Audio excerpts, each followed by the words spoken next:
Free fire battle ground. तो आज की वीडियो में 3 प्रो टिप्स देंगे परफेक्ट टैग हेडशॉट मारने के लिए। तो वीडियो को लास्ट तक देखते रहना।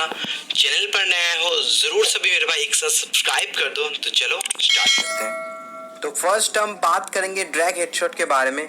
तो ड्रैग हेडशॉट 3 तरह के होते हैं। फर्स्ट है जो होता है क्लोज रेंज का drag headshot, no scope MP40 shotgun M80 से मारा जाता है।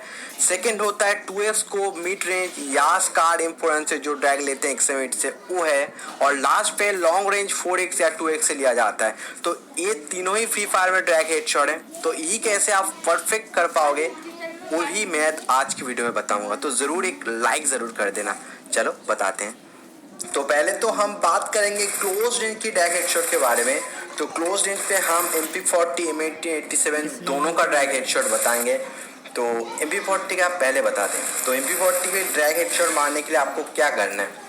फर्स्ट नंबर है आपको जो MP40 है उसको फायर बटन को प्रेस करना है। सेकेंड नंबर आपको स्वाइप अप करना है। किस तरफ स्वाइप करना है, जिस तरफ एनिमी हो, जैसे मैं मार रहा हूँ उस तरफ आपको स्वाइप अप करना है। जिस तरफ एनिमी दौड़ रहा हो, एनिमी जिस तरफ मूवमेंट करते हैं उस तरफ आपको स्वाइप अप करना है। थर्ड नंबर स्टेप है कि कैसे स्वाइप अप करना है, कौन से डिग्री में। 120 डिग्री है आपको स्वाइप अप करना है। 90 डिग्री एकदम ऊपर नहीं तो उठा देना है। जिस तरफ एनिमी जा रही हो उस तरफ आपको 120 डिग्री आपको दिख रहा है, मैं मार्क करके दिखा रहा हूँ। उस 120 डिग्री में आपको ड्रैग लेके जाना है, तभी आपका परफेक्ट ड्रैग हेडशॉट